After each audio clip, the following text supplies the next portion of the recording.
partner with Axon, you immediately gain access to a full range of products and solutions designed to meet the complex needs of today's grower. We carry all major brands and sizes of tires and wheels. We specialize in large diameter wheels for large equipment. We have one of the largest OEM replacement wheel inventories in North America. Known for extreme flotation setups, duals, and triples, we have wheels for all makes and models of tractors, sprayers, combines, and grain carts.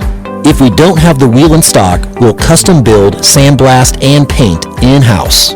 There isn't a more vast inventory in North America dedicated to helping dealers move more iron.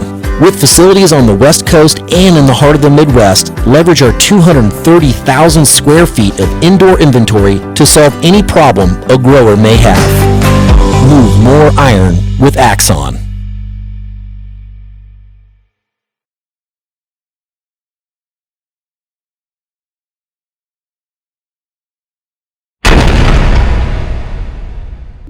Moving iron.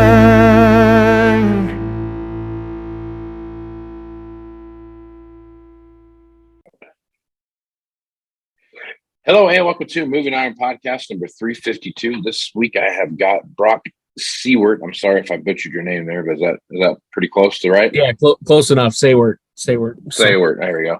Saewert. He is the used ag equipment manager at Butler Machinery out of the Fargo office up there in North Dakota. And good thing about North Dakota this time of year, it's nice and clean, sun shining, no big weather issues up there at all, is there? Oh, that's right. We're everyone's got about 5 trips on the lawnmower under their belt at this time. All the crops have already emerged, and it's nice and white out the window right now.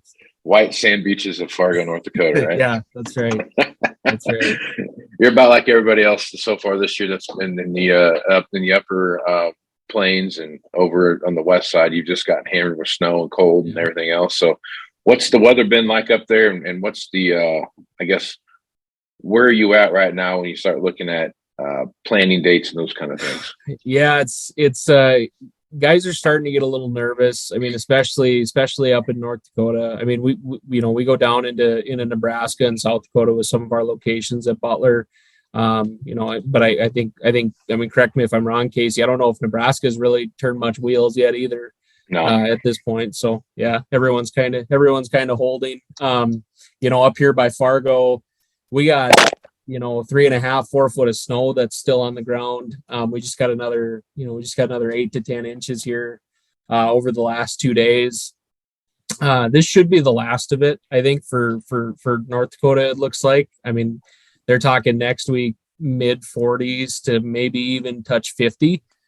So we'll see melt happen here pretty quickly if that is the case. But no, it's been a long winter up in North Dakota, that's for sure. And usually you go out west and they're, they haven't got as much, but it seems like it's just about the whole state here this year is white. There's a few guys talking to some sales guys out by Bismarck, North Dakota. There's guys that are already talking about PP, which is a little scary. But oh wow, last year we had a late spring as well. Last year we didn't get into the field around here until maybe very, very end of May. Last week of May is when most guys started, which is a lot later than we like to. So my family farms out here just southwest of Fargo, and we didn't do anything until it was like May 23rd, May 22nd, something like that was the first time we got in. So we had a late spring last year. It looks like it's going to be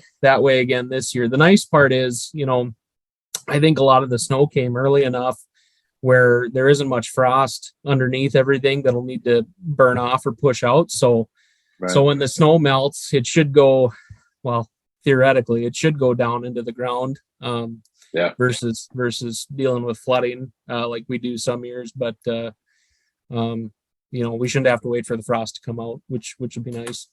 Yeah. Yeah, that's the nice thing about the snow we've gotten out here so far this year is that we were so far behind when it came to moisture, the drought situation. I think we might be at a drought now instead of at a full blown, category 7, drought anymore. I think it might just be at a category 1 drought or something like that. So, but it's been a long winter too, like you just talked about, and a lot of field work needs to get done, which I guess kind of leads into that time of the year where guys are starting with the planters, what they're doing with their planters, and starting to take a look at what they're going to do with some sprayers, I guess. So as you look at those markets right now, there's not a lot of machines out there to be had on the planter side or the sprayer side for that matter. And I guess as you're looking at that, what are your thoughts there on that marketplace?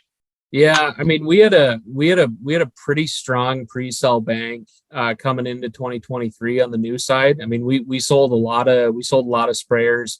AGCO came out with the new Fendt Rogator. So there was some excitement in our area for that machine, switching over from the yellow C series Rogators into the Fendt machine. So we had strong pre-sale activity, and those are starting to show up. The problem is, just like everyone's been dealing with, the supply chain has been so jacked up. So everything's kind of been delayed for the most part in getting here. When you move over to the planter side, we had we pre-sold a lot of Momentum planters and Massey Ferguson planters here last year, even some Horsch Maestros. But again, we were dealing with supply chain delays, and we had some planters that were delayed. We couldn't deliver right at the start of spring. So, our sales force, a lot of us as a company, we kind of got gun shy on pre-selling planters, just because we didn't know when they were going to show up, if the customer was going to have a machine or if he was going to have to run his trade for another season. And that's one of the things we ran into last year was, the customer was expecting to have a planter. He didn't put much money into it because he didn't plan on using it. And then, the new machine's delayed. Got to try to use my trade-in machine. Well, now the parts aren't available because I've waited until mid-April to start looking for stuff.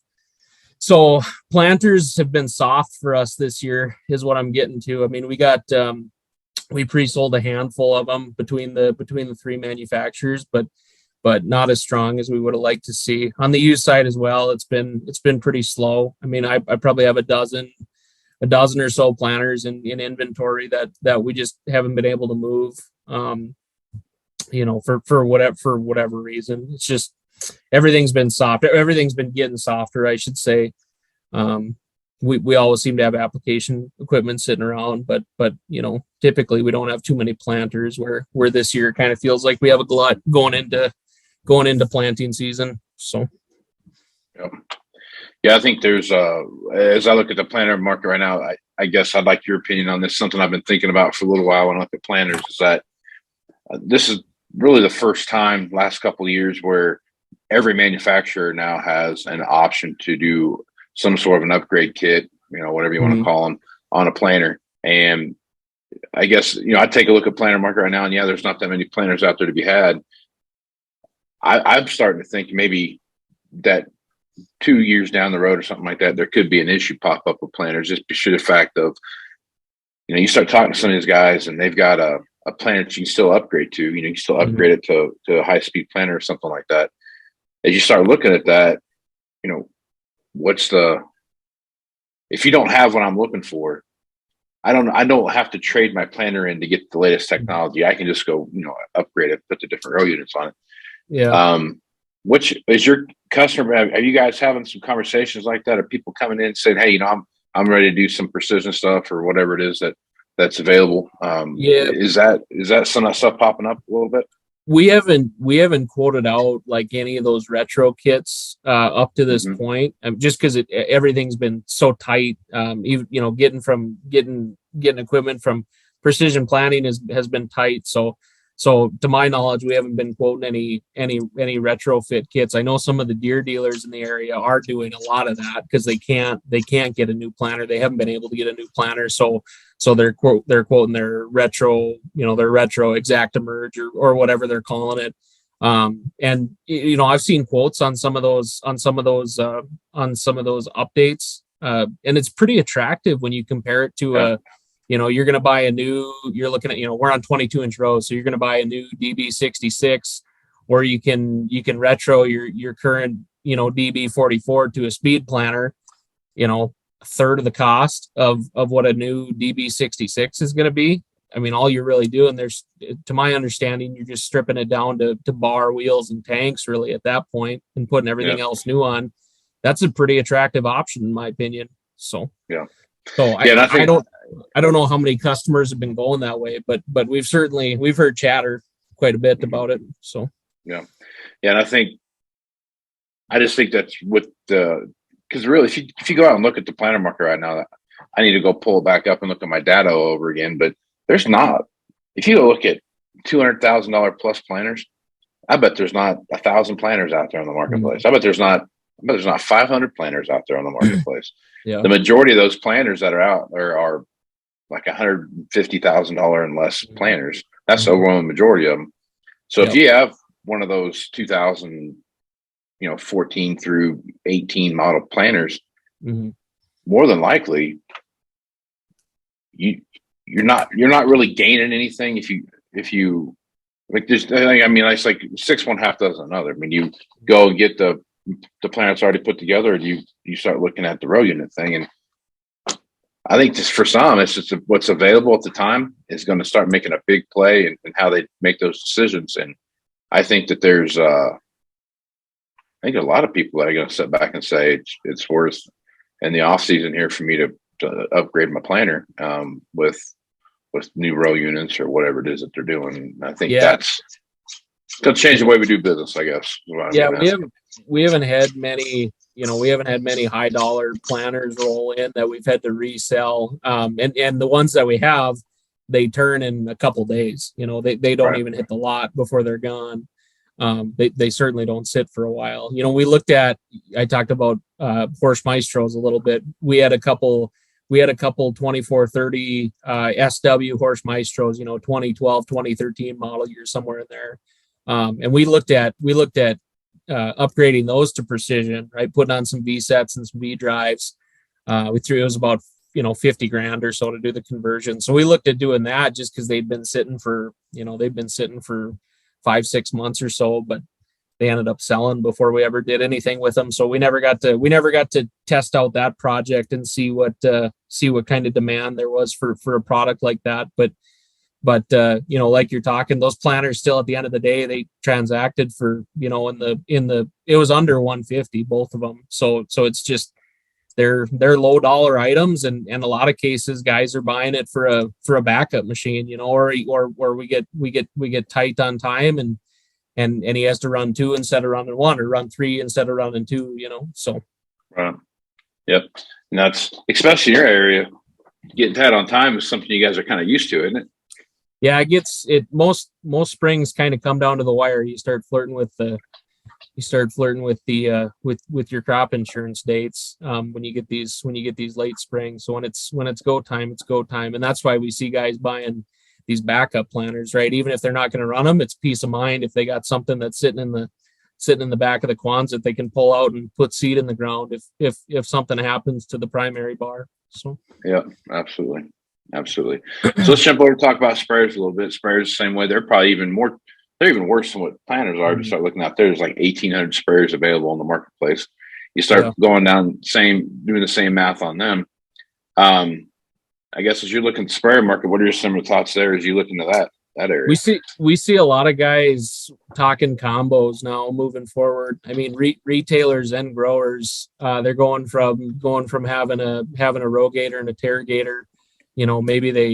Maybe they just want to go to a combo machine because they want to get as many acres on one machine as possible. A lot of the retailers we talk to are their biggest thing is I want to reduce my fleet size, right? I only have so many bodies I can put in that machine, and they're running into the labor deal, right? So and not to mention the cost of the machines now after the past 3 years of price increase after price increase after price increase. You're talking about the price point today, a combo machine, you're paying it's almost the same price of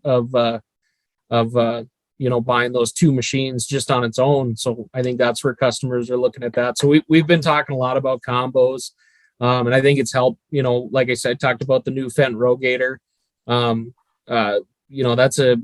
We have a high clearance option with that sprayer now. So a lot of guys are looking at doing late season top dress and that kind of stuff. So combo is the biggest thing that we've been looking at. It's just like we've been talking. It's just, can you get one? You know, and in a lot of cases, there's slots available, and then the next day there isn't. You know, so they're going quick. Yeah, yeah, and that's the.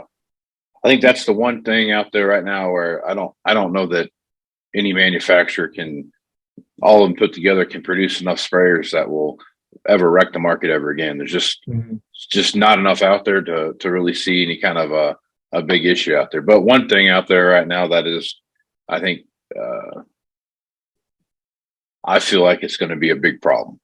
And to me, it's combines. I mean, combines are always combines, but I think what we're seeing right now in the combine market is a bigger issue coming down the line than I think most people want to admit. You start looking at the number of combines out there and how that compares to a couple of years ago. We're not that far away from 2021 numbers again, but the price is so much higher. You start looking at what those used values look like. You start throwing in Class 10 and Class 9 combines that weren't there 2 years ago, and now all of a sudden you've got this. You know, $450,000 was kind of like the top end 2 years ago for a combine. Now you're looking at, I mean, I've seen $900,000 combines out there. So it's just, I totally agree with you. We've been looking at some of these, you know, we got customers who want to roll Lexions or want to look at rolling Fendt Ideals. And like you said, your transaction price is a lot closer to $1 million than it is 500 today.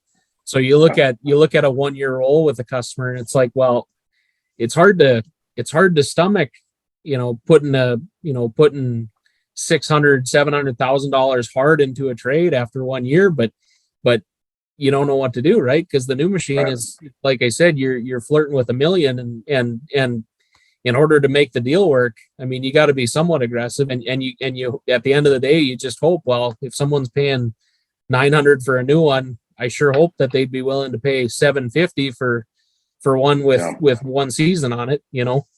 Yeah. Yep.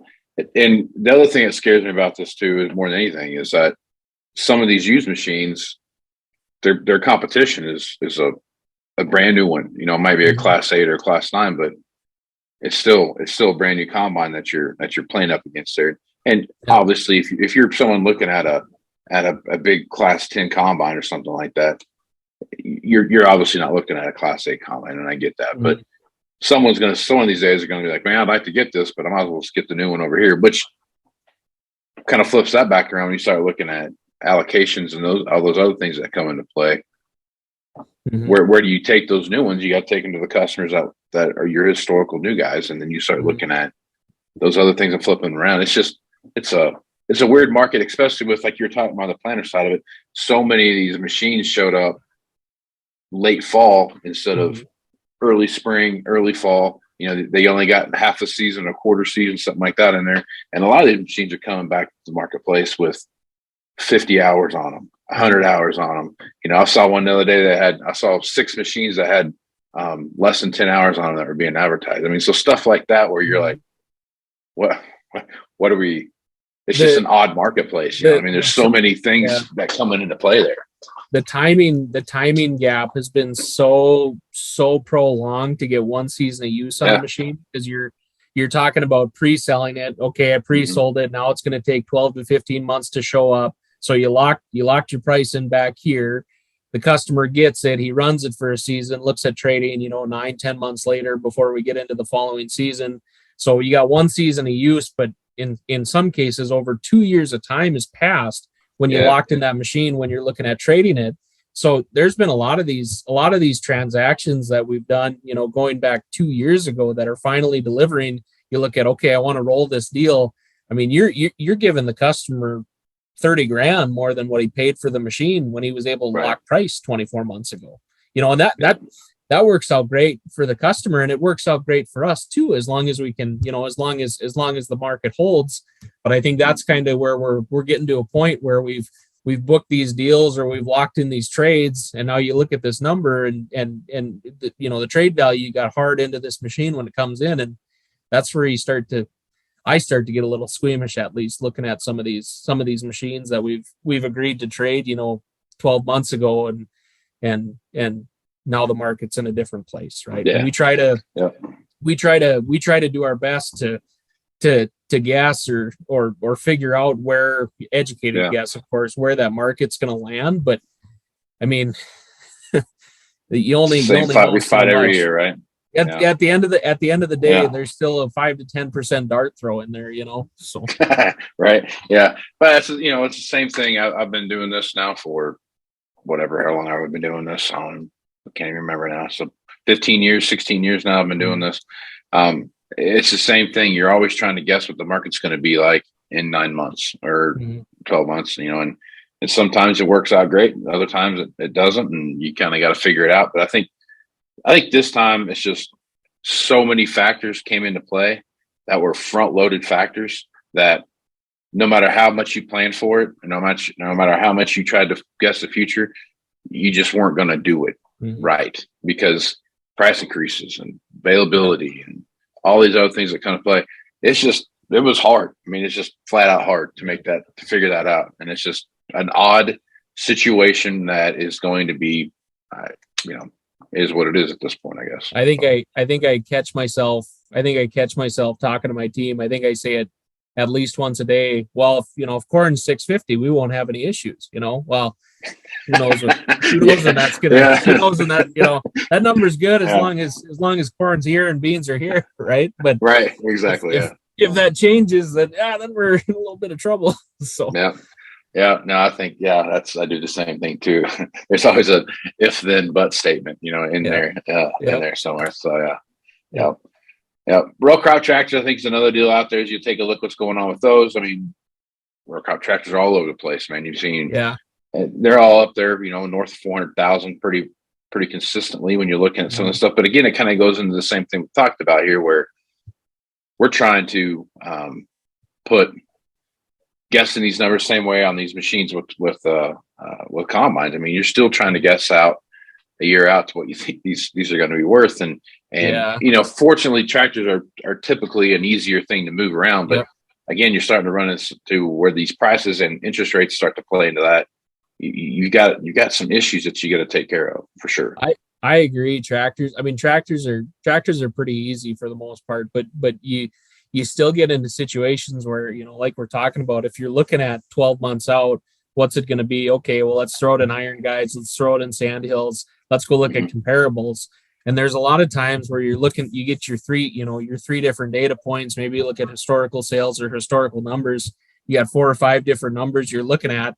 And it's like, okay, how do I feel today? Who am I siding with? Right. Because there's a lot of times you look on Tractor House, you're looking at comparables and you say, oh, they're pretty, they're pushing the market on this one, or that's the way you feel. But then you think, well, are they pushing the market, or are these other guys just lagging? And that's the tough part. Is I think you find when you're looking through comparables, there's a lot of times you can pick and choose, obviously, which ones you're gonna hook into. Absolutely.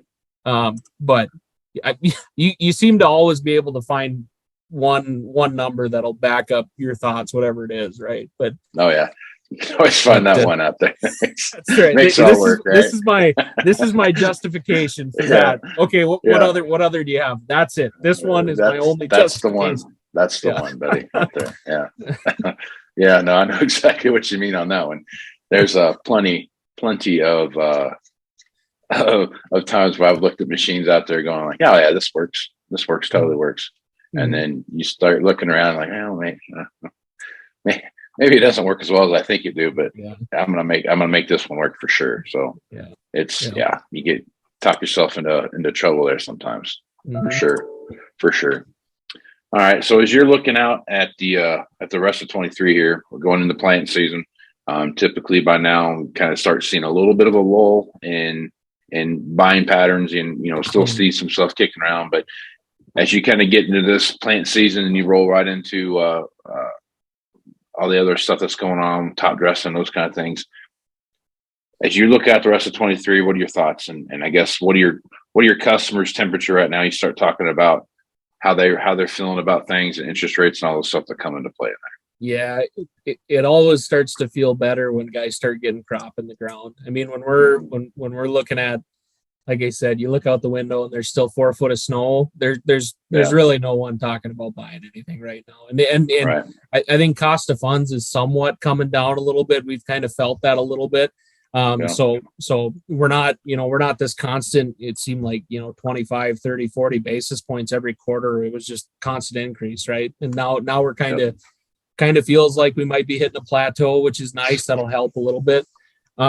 But we're still seeing price increases. I mean, the price increases have just, you figured by now they'd slow down. It seems like we're still seeing them, pretty consistently, which is a little scary because, you can go back 12 months ago, or however you want to look at it, 12 months ago or 2 price increases ago, like I said, however you want to view it. And guys were still looking at the quote cross-eyed saying, whoa, I can't pay $250,000 for a 150 horse loader tractor. I mean, we run into that all the time. So there's a breaking point there somewhere for sure. But once like I said, it's been Q1 was very slow. It was very quiet for us. And typically it is. I mean, we're dealing with some year-end deliveries and getting those out delivered to customers. But Q1 was quiet, really quiet. So Q2, I'm hoping it'll pick up a little bit, but I know it'll be a good month, maybe 45 days until guys start getting some crop in the ground, and then it'll open up. Q3, Q4, typically strong. That's where you really start to see it pick up. And we have some upside with machines. We'll have more machines here available throughout Q3, Q4 this year than we have in the last, I want to say 2-3 years. So that'll be nice. We'll have some upside there. It's just, can the market bear it, right? Can a guy pay $300,000 for a 150 horse loader tractor, or the factory's going to open up enough where the manufacturers come out and say, okay, we gotta program the crap out of these tractors now because we've been hitting you with price increase every 4 or 5 months. So I've yet to see that happen, but that's the other, that's the double-edged sword there, where now we got new inventory stacking up. We got some trades we're pretty proud of that we've stuck some money into. Now we're going to start closing that gap to where the new one's here, the used one is here. Now we're moving back closer together, and now the new one starts to look more attractive than the used. So I don't want to sound the alarm for 2015, 2016 time, but that's kind of the way it's starting to feel, in my opinion. So yeah, I think you're right. I mean, there's some of that stuff too that we can start looking at. It's just there's a lot of factors that come into play, more so than I think I've ever seen since I've been. Even when you just go from 14, 15, 16, where we looked at how those factors all played in there, and that was 2 things happened there. One was obviously the commodity prices came way down, and 2, there was an overproduction for the previous 6 years going into that time frame, and now all of a sudden we just had monumental amounts of equipment sitting around. We don't have that now. We don't have monumental amounts of equipment sitting around. We don't have crop prices. You argue back and forth where break evens are and those kind of things, but they're significantly better than what they've been over an average period of time over the last 20 years. And you start looking at interest rates, though, are the wild card that's out there right now. How that's affecting people's lines of credit and profitability and those kind of things will start coming into play. And I think that is going to be one of the biggest issues that we see happening right there. So a lot of moving parts there, Brock, and it's always fun to be in this business, isn't it? Yeah, that's right. It's it keeps you young, I would say. I mean, some days are worse than others, but no, there's always something to talk about. So yeah, definitely, and that is definitely the truth. Well, Brock, I really appreciate you being on the podcast here, man. Any last thoughts you want to throw out there before we shut things down? No, Casey, I really appreciate you having me. Appreciate the time, appreciate the conversation, and if you ever need anything, be sure to let me know. So right on, man. Well, I like to talk to edit that part out. That didn't come out of my mouth right at all. All right. If folks want to reach out to you, Brock, and get more information on what you got going on, what's the best way to do that? Yeah. My email is Brock Saewert at butlermachinery.com. That's BROCK, Saewert, WERT at butlermachinery.com. Right on. And you made it out to the Moving Iron Summit last year, didn't you? Yes, sir. Yep. What'd you think of that? It was great. It was I'm newer to my role, so I became the used equipment manager back in June or July of last year. So Moving Iron was in September, I believe. So I was pretty new to the role. But it was an awesome conference. It was a great opportunity for me, especially being new in the role, to network and socialize with other folks around the country who are in a similar role as me. Certainly made some connections there that I've been using here with the past year or so as I've been in the role. So it was a great experience, and I look forward to 2023. So yeah, looking forward to seeing you again, man. It was good to see you out there, and you and the rest of your group out there. It was good to see everybody come in, and you finally got rid of Dusty. So now you got some level-headed people around there now, That's right? There's a lot of people that have rejoiced about that. So. Right on. Well, Brock, man, I appreciate you being on, and we'll catch you next time. Sounds good. Thanks, man. Right on. I'm Casey Seymour with Moving Iron Podcast. Check me out on Facebook, Twitter, and Instagram at Moving Iron LLC. Go to LinkedIn at Moving Iron Podcast and check me out over on the YouTube channel, Moving Iron Podcast, to see the video version here. Go to Moving Iron LLC for everything Moving Iron related, and check out the information from the Moving Iron Summit, September 11th through the 13th in Nashville, Tennessee. So with that, I'm Casey Seymour with Brock Saewert. Sorry. Let's go with smart folks. Out.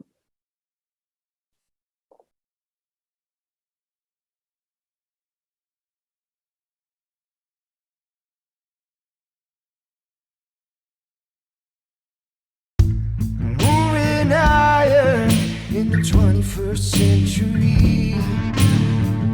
Hard work.